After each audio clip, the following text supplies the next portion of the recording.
Hepinize merhabalar. Bugün sizlerle FUT Coolio var. Coolio, welcome. How are you feeling? And thank you for joining us. Hello everyone, feeling good. We just finished the practice day and yeah, I'm here. How did you first started in CS and esports, and how did your family reacted to it? Yeah, basically I just started playing for fun with friends like I think most of the people did. And then I just realized that there are tournaments. I started enjoying playing. I started enjoying playing in teams and then I improved and I felt I can be better. And then I just realized there are tournaments in outside of Hungary, because in Hungary CS wasn't that big. Yeah, I don't know. I was just keep playing and then I felt myself kind of good to be there. And then, yeah, I just got a contract after like 5 years of trying or something. And then basically that's how my professional career started. And about my family, like I think in the beginning they didn't really understand what I was doing. Probably it's hard for them. I mean, still right now they're watching the games, but obviously they just can't understand what's happening. But I would say there were some moments when they didn't support it when I was like 13, 14, and when I had to go school and learn and stuff. But after when I got my first contract and they see some results and then they understand that, okay, it can be something and it's not just this guy is playing. Okay, it's great story. And like in your country, in Hungary, there is not many esports players. There is Flashy and there is Zelex. And like, why do you think that Hungary isn't top of CS? Do you have any reasoning? Because other Balkan countries or like other Eastern European countries, let's say, they are more ahead of your country. I mean, yeah, we have Toji, probably the best player all the time from Hungary, and then now we have Selex, we have Slan. Like, I think we always had some individuals, but not as a team, which was like something really strong. But I feel like we had some issues with I would say some mental issues. Then there were some time when it was hard to find organization. So financially, it was not easy for the players to make a full Hungarian team and just do everything and break out. But yeah, I don't know. I think many players had the talent in Hungary and still does, but mentally or like the attitude they show, it's not the perfect. And yeah, I think the individuals who we have like Torji, Selex, Land, and there was a time when Cory was playing outside of Hungary and he was good. Like, yeah, these guys are really good players, and you can see it's working, but if we would make a Hungarian team, I think it wouldn't probably. I don't know. It just, for some reason, it's not working. Like, you were also working in an Hungarian team before as a player. You were a player, now you're a coach. And why did you become a coach? Because we see a lot of players who just retires completely without turning into a coach, or they just go for content creation. I didn't want to stop playing, but I kind of, like my last try was in Gamer Legion Academy, and then I was at this time, I think 23, and basically they trolled me in a way. They said I will be their in-game leader in Gamer Legion Academy, and then after 2 weeks of trialing, they just basically canceled my contract because they said I'm too old. And then yeah, after that I was in a situation where I had to make a decision if I want to stay in CS or I just quit it totally and do something else, because it was hard to find a team. Like, I didn't really have offers other than that, but I felt like I have a really good vision of the game and I can do something good. So I said, like, I can try to be as a coach, and at this time there was the option to join to Navi'den as a coach, and then I joined there and I'm here. But like, I don't know, sometimes I'm still playing. It's not easy. It's not like I decided to stop because I don't want to do it anymore. It's just the life did this decision for me and I couldn't really do anything about it. Do you still like try to fight with players in game? 1v1s, trying to have fun, or like, do you say, guys, if you play bad, I'll sub in? There are some talks like that. Yeah, I mean, we play a lot of aim maps, like 1v1s and like duels in this cyber shock mode. So yeah, sometimes I beat them. Most of the time they beat me, but sometimes I play some practice if someone has some internet issues or I have to sub in. And like you can see, I played versus Vitality in Blast, and then I could break their dash streak. So I mean, we could. good, but yeah, so sometimes I'm playing. And like I want to ask you, cause like normally you don't experience that much of player in tier 1 for you, in your career. But like you played in an event in Blast, which was a tier 1 event against Vitality. How was sitting on the table instead of standing behind the back, How was it feel for you? I think after a point it becomes more natural, I would say, like you get used to it. I wouldn't say that there is a big difference just standing behind them or play. It's kind of you are used to this atmosphere. I think the first time when I felt, okay, it's something new, it's when we qualified the IM Krakow this year. And then like first time we meet with the big guys, like the best players in the world, all the best teams were there. And then, yeah, like you just felt that, after this long process, like we are here and we compete versus the best. But like, it's like, we are happy. I'm really happy about it and I appreciate it. But like when you just go to events by events, like it's kind of, you get used to it. So it's not a surprise. But if I would have to play in the first tournament, probably I would have some different feelings. And like, anyway, when a coach is playing, like you have nothing to lose. So you don't have kind of pressure, because if you have like 0 kills, people will say, okay, you are a coach. But if you do good, then they will say, oh, look at this coach. So it's like no pressure, kind of. Whatever you do, it's gonna be all right. Okay, then since you were talking about your first tier 1 events, with FUT, you always watch some of the most influential players from the streams, How does it feel that you were in the same room with them? Did you ever do some little fanboying or such? No, actually, like that's the thing, like in the end, everyone is like a human, and like all these guys are nice. And like when you are talking to them or you do veto, you go to events, like there are player lounge where you can meet and you are close to each other. Like you just get to know each other, you start speaking. And I think I can say I have some friends, from other teams. I mean, it's not like we are talking daily, but when we are in events, we always say like, how are you? We discuss what happened. Is everything all right? And then you can get some friends there. So it's not like, in the beginning you can feel that, okay, they are the players who were looking up to, and like you want to beat them and stuff like that. And maybe you feel you are the fun boy, as you say. But like after you prove on the server that you can beat them and you are same level, like close to them, then I think it's not like fanboy anymore. And then like in a way everyone is a human, so they will not act like some big ego guys or something. I want to go for a fun question. Since you said before you were playing more of an IGL roles, and like, were you the silent IGL or were you the one who was screaming, shouting, and doing the more gravity apex type of work?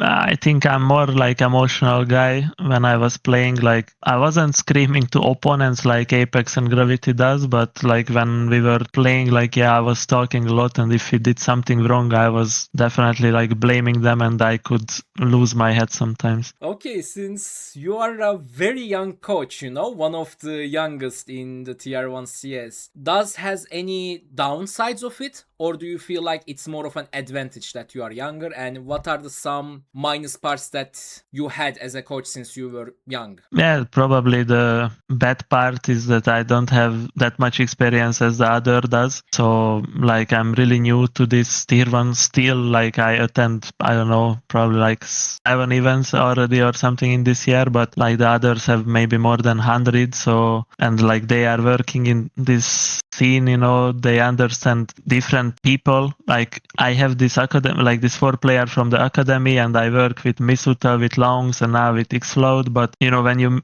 meet with more people, you need to work with different personalities, and then that's where you can also gain experience, like how you handle different type of persons, because some of them are more quiet, some of them are more talkative, some of them are depressed, or just some random things I'm saying. So yeah, this I have some disadvantage probably. Also in game, maybe there are some situations where when you play more like arena games, like what we are lacking, because we couldn't really play big arenas, like also probably there you can learn something. But I think there are positive parts for sure. Like I'm a new generation, I would say. I think I have some new visions, some different ideas compared to the others, and then I think I have more hunger also, like because I'm just young and I start enjoying enjoying this and I want to do it more. And I think some of the coaches are already close to 40 or something, and maybe soon they will retire because they did it for years. And in a way, it's like kind of not easy to travel that much and be away from your family, from your home. So yeah, I think there are some bad and good sides. Then I want to, since you were talking about the players, I want to talk about the player selection process, about your scouting, because you were a Navi'den team coach, and like I'm sure you had some insights about scouting the players, watching the players. Do you have any tricks that you do while scouting players or finding the talent? I mean, in Navi Junior, like I make this team, but in Navi Youth, I already had Cemetery Jukes, and yeah, that's all from youth. And like from Navi Junior, I bring Krabeni Demon and Makaze at this time, but it wasn't like I take them to the academy when they were like young and I just phoned in Faceit or something. But I don't know, like it's just all about watching their games, understand the mechanics, their decision making, and then you need to talk to players and understand their goals, their vision of the game, and like in the end you just hope that you make the right decision. Like sometimes you can easily make the wrong one. Like you just like in a way you always see it after on the server when you start playing, because everyone can say what you wanna hear, so it's not that hard. Like there are some people who can speak and say what you really wanna hear, and okay, oh, this guy is my guy. And then when you start playing, like you can see the big difference, or it can happen, you know. But I don't think there are some tricks. It just talks and watching and trying to understand. Then, since you were talking about the decision making, looking back, did you make any sacrifices for being an esports, or do you have any regrets about your career itself? Yeah, I think I have some, but it's a long journey, so I don't remember that much. But I just remember one thing what I didn't like when we were in Salamander and we make a decision to bench Aaron, and we went from Salamander to Budapest 5. After, like, I felt everything just kind of start falling apart. So yeah, I think that's the only bad decision when it comes to in-game stuff. I see. Okay. Then you were also talking about the player selection, you know?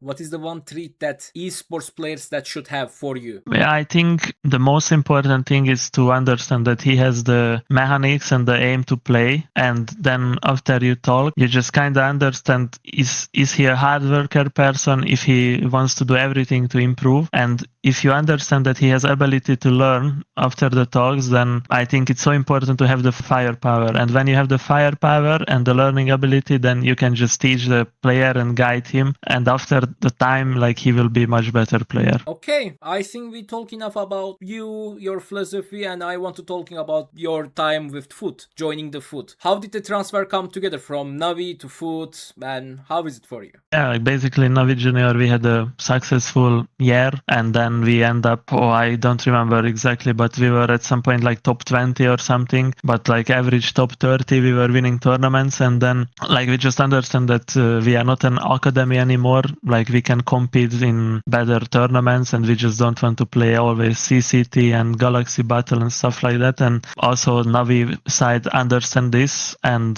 they were open to make some moves. And yeah, they just pick up Makaze from us, and they just make a post that they are trying to sell us, like, for player and me as a coach. And yeah, they agreed with FUT, and that's how we ended up in FUT. So, did you have any option to choose a different team, or did you have different opportunities on the table? If so, why it was the FUT, you know? Or was it just Navi's choice? I mean, it was a little bit more of Navi decision because we were under contract with them. They really wanted us to stick together. I think players had some individual offers. I had also one, which I was considering because at this time it sounded like pretty good, and probably I would say yes. But like after everything happened, I would say that was the best decision for everyone to just experience the tier 1 together and play together, because like we were good, we were enjoying to playing together. But yeah, like we didn't really have a say on what we wanna do. So, but I think everyone was happy with that we are joining FUT. So when you were joining the FUT, were you expecting to winning a PGL tournament? Were you expecting to going a major, doing such a good run, in my opinion, with the a lot of rookie players? I mean, in the beginning, definitely not. Like, I'm more like a guy who is having realistic goals. So when we joined FUT, like the realistic goal was to find a fifth who can fit into our team, because we were only four and Makaza went to Navi, and like it was a hard time to find someone, who can fill out this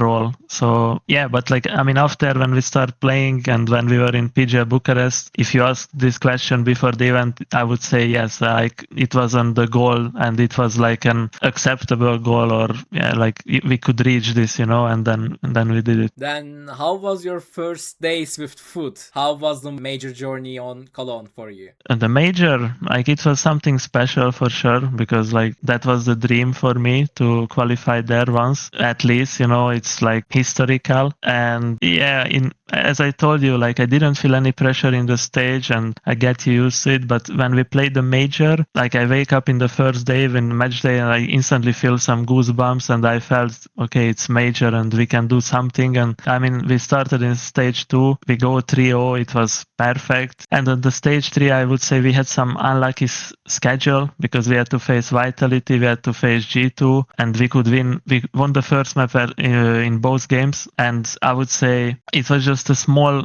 percentage, and then we could have win versus Vitality, like small mistakes, and yeah, it was a kind of sad. And I didn't enjoy the seeding because we just won stage 2 like 3-0, and we had to face the best team in stage 3, and I felt kind of shit about it. I think it's just not a perfect system. And then after second game, instantly G2, and I think it doesn't matter that we beat them like 2 days before or something. G2 is a good team, and at the major they were doing a good run, so we had really hard schedule and there were much lower teams. But yeah, I mean, after I was pretty happy that we could beat Bait and Mouse, and like versus Bad Boom, I think it was just the pressure again. And then Bad Boom played without any pressure. They were kind of playing to win and not to lose, and we were just there and we didn't want to lose, like I didn't feel that we are playing to win, but we played to not lose the game. And because of this, they were taking decisions faster, and I don't know, that's how major end. Do you think that teams in the major or in the events that your first time with the FUT, they did underestimated you, that's why you guys played so good, or you were kinda, how do you call it, in practice you were seeing that you can actually beat these teams, I mean, for the major, I think we were already considered a kind of good team. I'm not saying like a contender for trophy, but like every team were ready that we can win, and if they underestimate us, like they can easily lose. But I think in the end of the year, yeah, like probably they were underestimating us in IM Krakow and also in Cluj after. But before, we played a lot of practice versus these teams, and they kind of knew who we are. But like practice and official, two different things. But yeah, I think after the first 2 events of the year, like everyone start taking us more seriously. Okay, great to hear. So I do have more fun questions to you. Do you prefer the jersey in the IM Cologne with the red one or these new ones? Which do you more like? I like the Cologne one. I think that was one of the best. Like we had the gray one before this. Now we use this one, and we had it for the Cologne. But I think that Cologne one that's my favorite. Do you ever trade jerseys or type things like that with different players or coaches, like as a collection? Actually, yes, I did it at the major with Furia coach. He asked me, and I give him mine, but he said he will give his one when we meet in the next event because he didn't have extra. So that's the first. So in different games like League of Legends, we see coaches needs to wear at least business casual, But in CS, we see coaches with joggers, t-shirt or jerseys. Do you feel like coaches should wear more of shirts, jackets type things, or do you feel this is better for you? I don't know, actually. I think it doesn't matter. In football, like there are different. Someone is more like elegant, someone is more sport. It's whatever. I think actually we were talking about it that maybe we can create something different for the coach, but in a way it doesn't change the game, so it's whatever. Then your players have stickers, and one of your players gave a really good shout out for you in the stickers. But do you also feel that coaches should have some stickers, Do you have any regrets that you became a coach because you don't have stickers? I mean, yeah, Valve doesn't like coaches after this coach bug.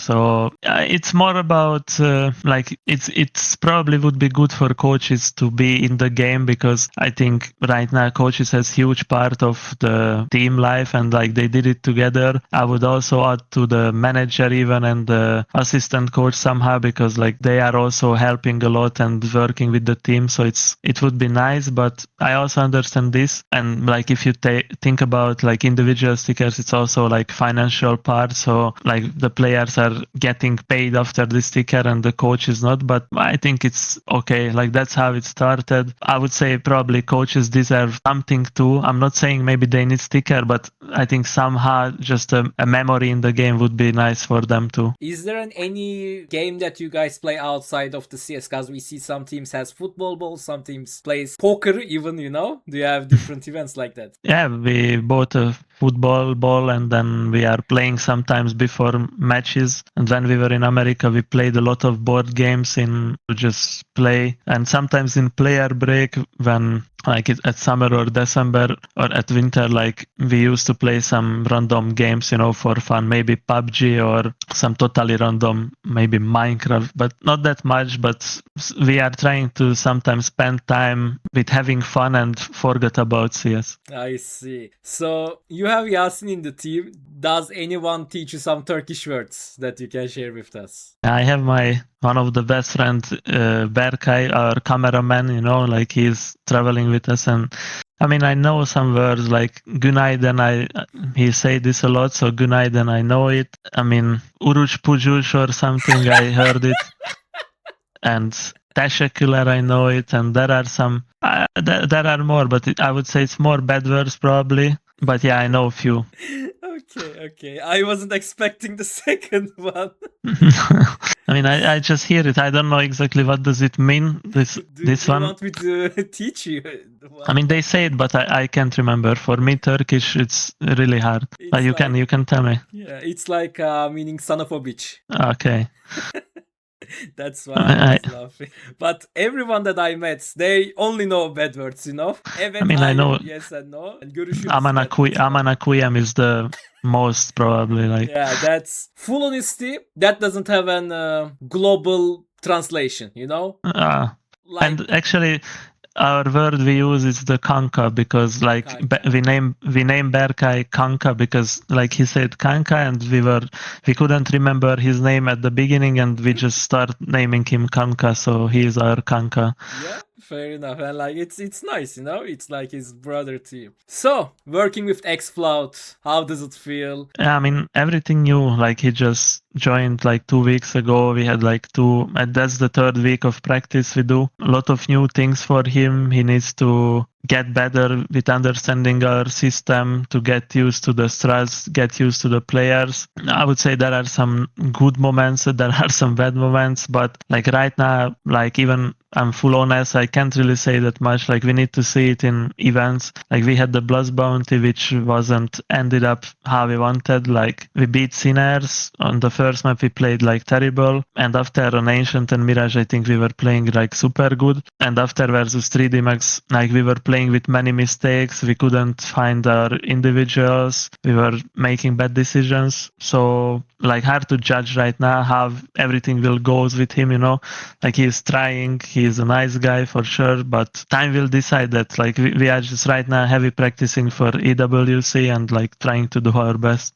Then I want to talk about your old player Longs, cause like Longs came and I checked the heat maps, you know, where Xfl0ud plays, where Longs plays. There are some differences. Do you think how do you fulfill the differences between two players? Cause it can be some challenging. You know? Yeah, I mean, when we take Longs in the beginning, like he was playing similar positions. I would say on T side, Xfl0ud and Longs playing all the same roles, and on CT there were some which Xfl0ud is playing and Longs played, but last 2 months we changed some positions between Longs and Jukes, and on T side he has the roles he played before, and on CT side he's playing like okay roles. Like there are some new, but most of them are pretty same or similar to the previous one. So this is from my followers, if I'm being honest. You play against Aurora, you know, and like for us, FUT is Turkish, Aurora is Turkish, you know, that's how we do consider it. And you beat them, you know, and like it was such a lovely match to watch it.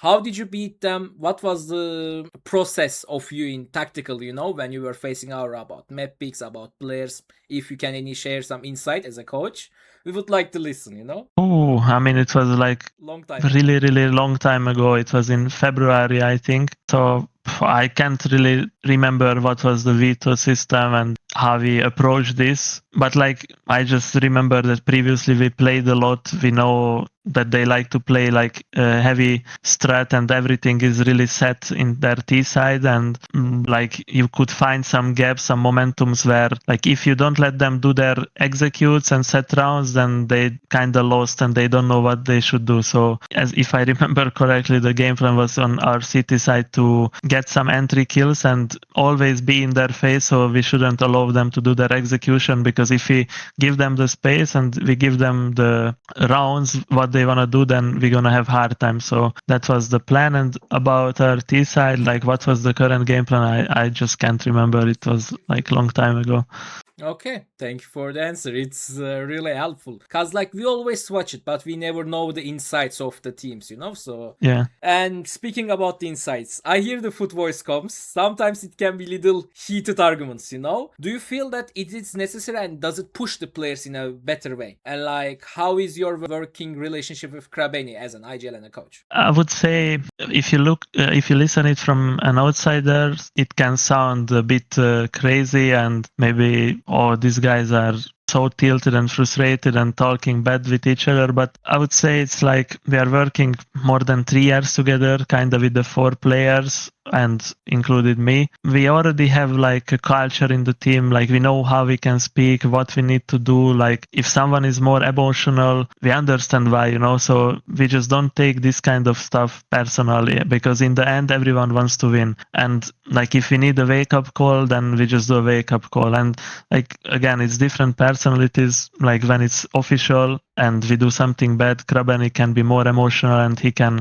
just say maybe rude things for you, but we understand he don't want to blame us, he just want to wake up us. And I think players handle it good, but it's all about communication and understanding each other before you enter the server. Or if it happened first time, you just sit down and discuss it, why it was like that. Is it annoying you? Is it affecting you? And then you just go on. And then it wasn't that serious as people see, like they were, I just sometimes read comments and they are saying like, okay, these guys doesn't like each other anymore. It's not true at all. And sometimes like this production is showing you moments, so they want to create some drama with this, like they are able to find the perfect moment to create some drama with this. So all good. Okay, then since you were talking about the comments, I want to ask you, how do you deal with negative comments and criticism, and does it ever affect you? Actually, I like it. When I have time, I just sometimes read it and laughing. It's good, like everyone is smart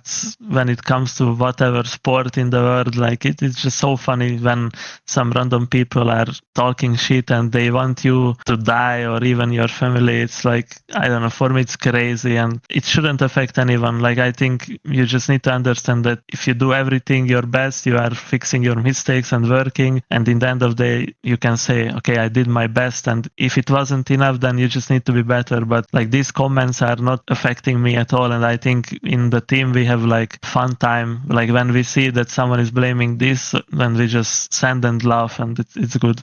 It's great mentality to have. Okay, then let's talk about the Turkish fan. Do you feel like you are getting supported by the Turkish fans and foot fans as well? Yeah, I think definitely, like when I open Twitter and see posts and some memes and GIFs and videos, it feels nice. I think we have support. Like I enjoy it, like it's nice. I want to talk about the Blast Bounty. Not how did you guys do, but like the format, there was a lot of surprises. And do you think there should be more tournaments like Blast? Or do you think that the old classic tournament style is just better? I don't know. Like, to be honest, when it's online, I don't really prefer it because you have different setups. Someone has better ping, someone has lower ping. Just different, how you say it. Like, I just like when it's equal, So when you play LAN, you have same pieces, same ping, same everything. And then I think that's the real fight where you can get half people are playing. Because if you play versus lower ranked teams, like you can see multiple times they are doing some things online which they wouldn't be able to do it in offline because there are some pressure, and like at online, okay, I'm playing from home. It's same, like I just do this every day in my life. I'm playing from home. And then when you enter LAN, it's a bit different, and then it's easier to win for the better teams, I would say. But overall, it's a fun. I think for viewers, it's a fun system that teams can pick teams, and for the lower ranked teams, it's definitely an advantage. So you can select a team which you think your veto is better versus them and stuff like that. So I think from viewer perspective, it's kind of fun and it's good tournament. But from my perspective, I don't really like it. Then I want to talk about your system. We see a lot of IGLs and coaches who are very controlled, micromanages everything, and we see other people also doing a lot of freedom. Do you have more of a freedom system, more of a control system, or a bit of both? I would say a bit of both, but like even though when it's like freedom, we have like pre-discussed ideas what we can do and how we need to react and stuff like that. So overall, I would say we have a really structured team, like with the ideas we want to do, with the reactions we want to do. So I would say we are structured, but like we have room to be in the freedom, like we are trying to make everyone happy and just enjoy the position he play. Okay. Since we were talking about the team itself and the structure, what do you think FUT's biggest strength for you, at least? I think firepower for sure. Like many times, even if we do mistakes, we can win duels. And I think also the aggressiveness we have, it can give us some advantage. And I think we are able to use it good. So probably I would say this too. Not most people answer this, but what do you think that FUT needs to improve the most? What we need to improve the most? I think we just miss experience. We are young, like everyone is really young in the team, me too. And then I think we are doing good. But when it comes to some important games, when it's like one game away from arena or some qualification game, like that's the time when we are always losing, and we just lose ourselves. But like about in-game decisions and stuff, I don't really want to go into like where we need to improve. I know a lot, but yeah. Then I want to talk about a little bit different than esports. If esports never existed, what this Coolio would do right now? Have you ever imagined that? I mean, when I was a kid, I was playing football a lot. And after that, I started playing CS. And in the same time, I was going to the gym, and I had I'm kind of personal trainer in the gym. I have this, I don't know what's the word, I finished the school as a personal trainer. So maybe, I don't know. So I have this, but you never know. Like right now, I'm not really thinking about it. Since you were talking about the football, do you ever watch football? And if so, do you have a favorite team player or a coach? Yeah, my favorite team is Real Madrid and favorite player is Cristiano Ronaldo. And yeah, I watch a lot. Okay. Do you know any Turkish teams that you watch, or some of the team's players? And Actually, I have a Galatasaray jersey, and yeah, I got it from the CEOs at the major. I like Galatasaray, and there is a Hungarian player there, like Shalai Roland, if you know. Yeah. Yes. Where do you see yourself in a year, with this roster? Do you see the players will gonna go up, you up as well? Pretty hard question. I don't want to jinx anything, but yeah, I think we are doing good. I think I have a good players. I think we are doing everything for it. So I think if we are keep working how we are doing, we will be improving, and then probably we will be still around top 10, and then I don't know, it can be ups and downs. We will see.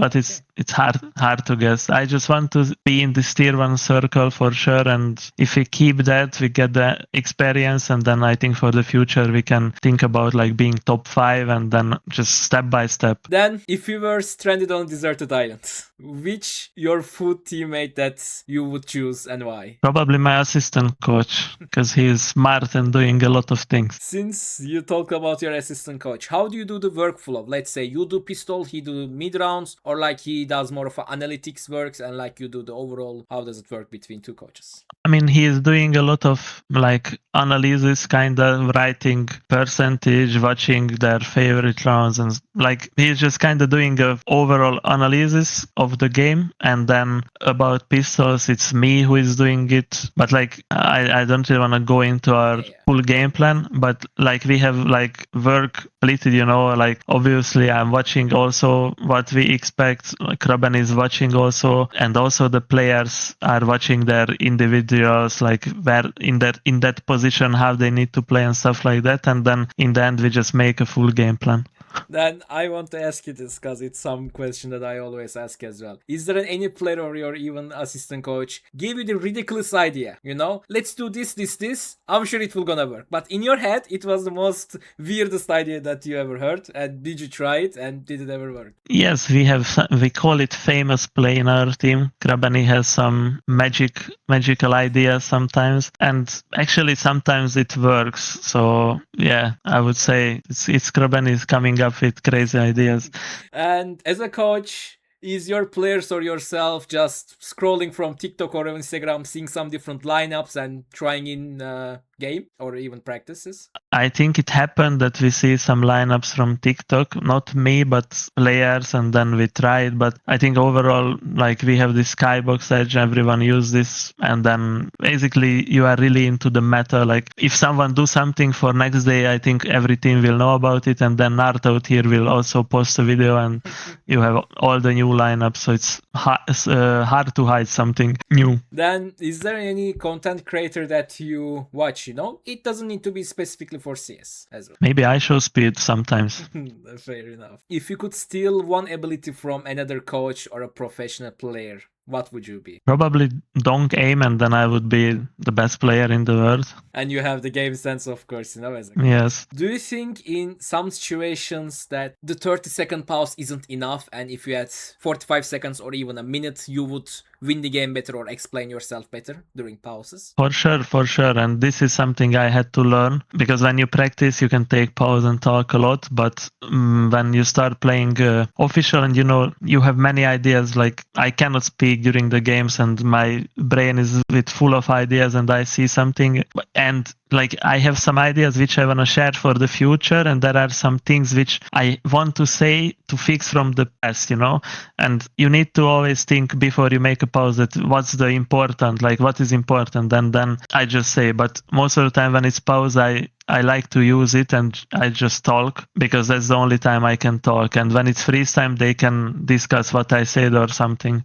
Is it ever happened sometimes in a pause that you want to talk, but also Krebeni needs to talk? And how do you manage between two of you, the communication? It's all about the moment. So there are some moments, let's say we are winning, doing everything good, and the opponent is calling a pause, and then maybe I'm more chill. I can just say some stuff and then we discuss the round. But I think, as I said in pauses, they give me time, so they want to listen also what I say. But there are some pauses when Kraben is saying, what you think if we do this, and then we just discuss it, and then but overall I think we use it good. Then if you could play one match with any player or a team from any era of CS, who would it be? I don't know. I really like the SK team when it was Colzera, Fallen, Taco, so probably versus them I would like to play. If you could build me your favorite team from any era as well, can you build me a team of your favorites? Probably I would take Zaiwu as an op. Probably I take Donk as an space taker guy, and I take Nico as a lurker and rotation player on CT, and then I need an in-game leader. Probably I go with Kerrigan, and I need to go with Apex. I need Apex, Nico, Donk, Zaiwu, and Robs. Fair enough. Very solid team. And as a coach, who do you want? You? Wow, yes, of course. Let's go.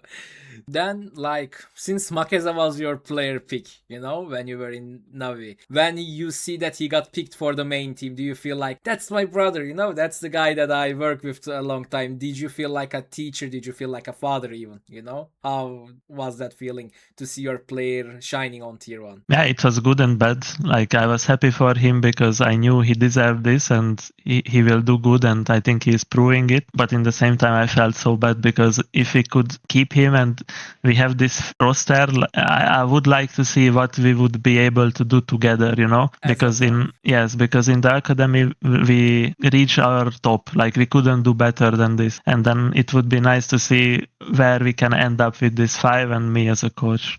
Okay, then if you could remove one thing about Counter-Strike itself, what would you remove it? Probably the cheaters.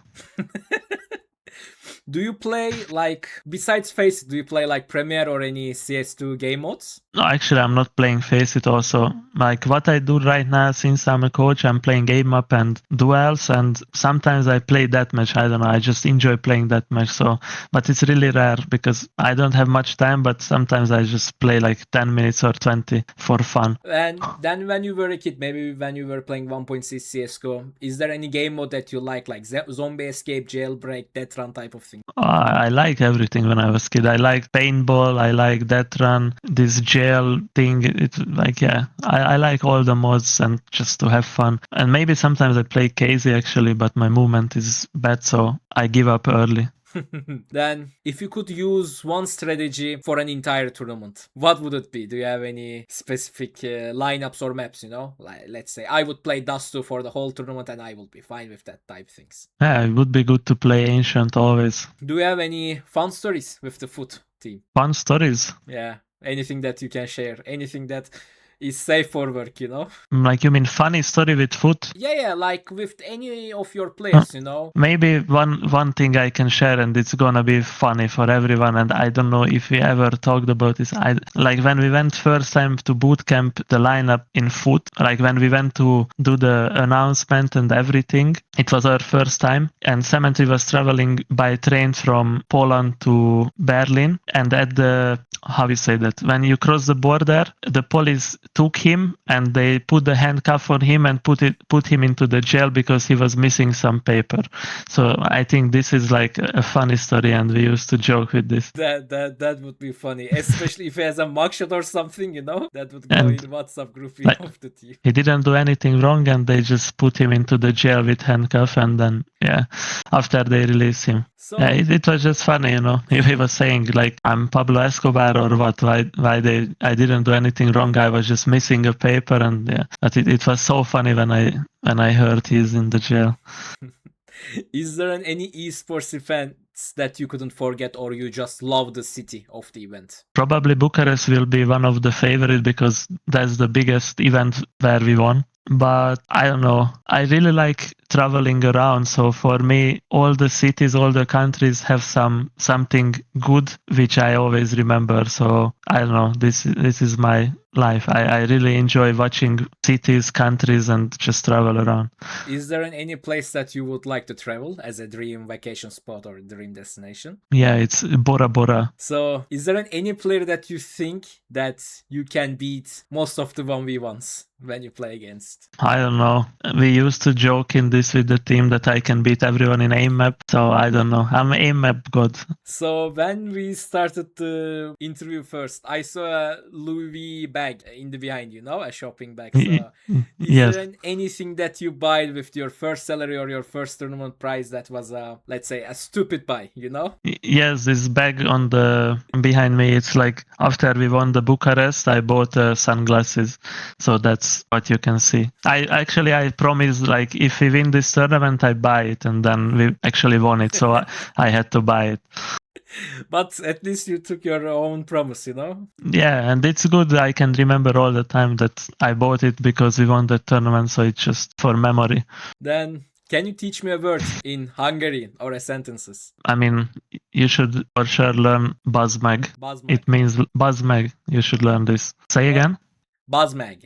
It's like fuck off, fuck you, but you can use it always. Like some people use it. It's like when Russians saying, you know, bliat. It's kind of like this. You just say, or you say kurva. For us, it's Buzzmag. So Bazmag. this, and yeah, you should just, when you ever talk to Hungarians, say this. They will enjoy it. My new faced teammates won't be happy from me, I'll tell you that. Yeah, it's gonna be good. So let's come to the closing. What advice would you give to the young Turkish players or aspiring coaches who dream working in esports? I mean, you should just do everything to achieve your dream. Like if your dream is to be a best player or best coach, you need to sacrifice your time and work hard. And if you put the work on it and you have the talent, then it will pay off. I know I said closing, but I do have two questions. Since you said work hard and will it pay off, do you think Zantares can ever win an S tier trophy or even a major itself? Because Nico just did, you know? And like people are wondering the same for Zantares. But he didn't win a S tier trophy yet. no, PGL Bucharest didn't count fully S tier, you know? Yeah, but from people opinion. Okay. We always got second, you know, like ESL Pro Leagues or like this type of events. But I mean, I don't know, for major, it's a bit hard, probably. It's possible, you know, but it's hard. Like, I don't know. It's getting older. He is 30 already, but Santares aim, Turkish aim is insane. And since you talk about the Turkish aim, is there any Turkish team that you watch? Like there is Pacific Raid, there is Misa, there is Bushido Wildcats, you know? Do you know any Turkish Counter-Strike teams or do you ever see them? I mean, I'm not really watching it, but yeah, I saw the names and we were also sometimes playing practice versus some lower ranked teams who are from Turkey. But I know many players, yeah, like overall, I'm following the scene, so I know a lot of players, you know, but I would say I'm watching Aurora the most because they are the best and like you can learn something from them. Is there anything that you learned, like a major tactic or Favre's tactic, like in a specific like map, like Anubis or such? Yeah, we have some Aurora rounds in some maps, yeah. So, I mean, the idea we copy and yeah, we have some rounds what we copy from them or just took the idea. And we also have some smoke lineup on some maps what we name Santares. So, yeah. Okay. Then lastly, Coolio, thank you for joining me. And do you have any message for the Turkish fans or foot fans? Not really. I cannot say anything new. I just love the support what I can get from them. So keep doing it because I see it and it means a lot for us. But yeah, I can't say anything new. Just thank you for everything. Then thank you for joining me. It was a lovely chat and I hope the guys also love it. You can find Coolio's socials in the pinned comment and also in the description. Thank you for watching and see you next time, boys. Bye bye. Bye bye. Skinsmangi'de takas yapmak oldukça kolay. Para yükleme kısmına geliyorsunuz, kriptoyu seçiyorsunuz ve LegoCan kodunu kullanarak %30 yerine 35'e varan bir yükleme bonusuna sahip olabiliyorsunuz. İsterseniz 100 lira atın, isterseniz 100 bin lira para atın, %35 bonusunuz her şekilde LegoCan koduyla geçerli. Bunun dışında kombolarımızı devam ediyoruz ve ücretsiz $5 kısmına gelip gene LegoCan kodumuzu kullanıyoruz. Bu sayede gene LegoCan koduyla $5 varan bir bonusa sahip olabiliyorsunuz. Bunlarla da bitmedik. Günlük, haftalık ve aylık olarak da sitenin hediyeleri mevcut arkadaşlar. Bu siteyi kolaylıkla kullanabilirsiniz. Hem açıklamada hem de sabitlenmiş yorumlarda linkleri var. Deri Maymun'la sponsor oldukları için teşekkür edelim. Skinsmangi'de LegoCan kodunu kullanmayı unutmayın.